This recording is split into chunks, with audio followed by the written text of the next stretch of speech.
Assalamualaikum warahmatullahi wabarakatuh. Selamat datang di Muhasabah Story Official, tempat kita belajar, merenung, dan mengambil hikmah dari kisah-kisah luar biasa yang menggetarkan hati.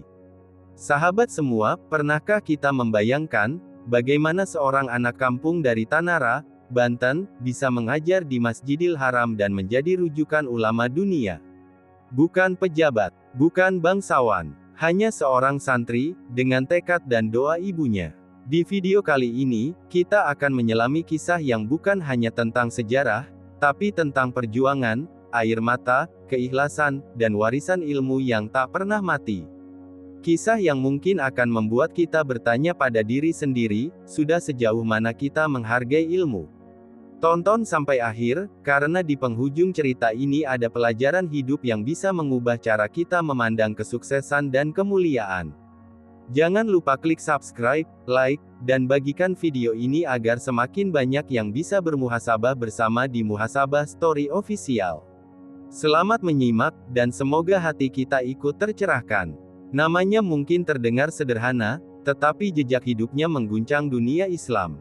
Dari sebuah kampung kecil di Tanara, Banten, lahirlah seorang anak pada tahun 1813 yang kelak dijuluki ulama Nusantara paling berpengaruh di Tanah Suci. Dialah Syekh Muhammad Nawawi Al-Bantani, sosok yang diam-diam mengubah sejarah, bukan dengan pedang, melainkan dengan pena. Siapa sangka, anak dari seorang kiai kampung, Kiai Haji Umar bin Arabi, tumbuh menjadi rujukan ulama dunia. Sejak kecil, Nawawi kecil sudah menunjukkan kecerdasan yang membuat orang-orang terdiam. Di usia ketika anak-anak lain masih bermain, ia sudah menamatkan dasar-dasar ilmu agama. Ayahnya menjadi guru pertamanya, menanamkan tauhid yang kuat dan akhlak yang kokoh. Tapi takdirnya tidak berhenti di Banten. Di usia sekitar 15 tahun, ia mengambil keputusan besar yang mengubah hidupnya selamanya, berangkat ke Makkah. Perjalanan laut berbulan-bulan ditempuh dengan risiko badai dan penyakit. Namun api haus ilmunya jauh lebih besar daripada rasa takutnya. Setibanya di Tanah Suci, ia tidak hanya menjadi pelajar biasa.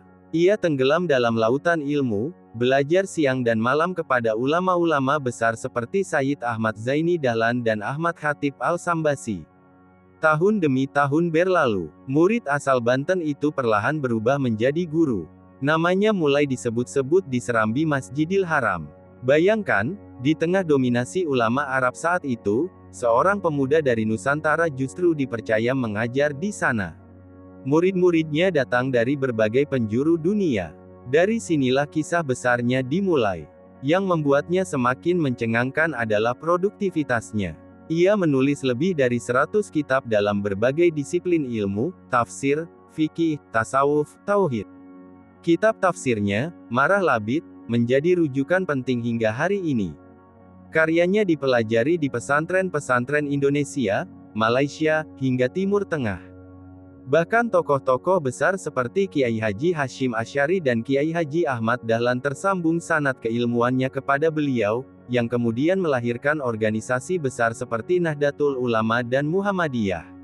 Namun yang paling menarik bukan hanya ilmunya. Ada kisah-kisah karomah yang beredar di kalangan muridnya. Diceritakan bahwa beliau mampu menyelesaikan kitab tebal dalam waktu singkat tanpa mengurangi kedalaman makna. Ada pula yang bersaksi tentang keluasan hafalannya yang luar biasa.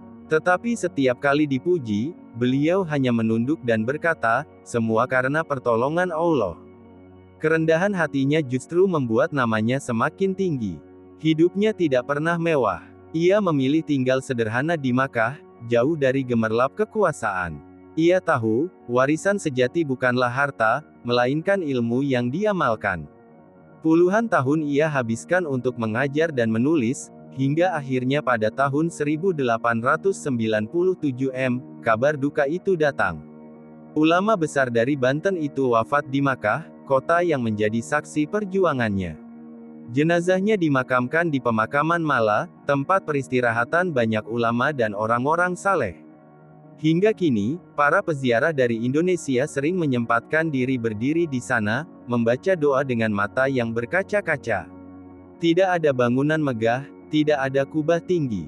Namun namanya hidup jauh lebih kuat daripada batu nisan. Dan inilah bagian yang sering membuat hati bergetar, seorang anak kampung dari Tanara, yang berlayar dengan kapal kayu berbulan-bulan lamanya, kini namanya disebut di ribuan pesantren setiap hari. Kitab-kitabnya dibaca oleh jutaan santri. Ilmunya terus mengalir, menjadi amal jariah yang tak pernah terputus. Dari Banten ke Makkah, dari seorang anak desa menjadi guru dunia. Kisah Syekh Muhammad Nawawi Al-Bantani membuktikan satu hal yang mengguncang jiwa, kemuliaan bukan ditentukan dari mana kita berasal, tetapi seberapa tulus kita menuntut dan mengamalkan ilmu.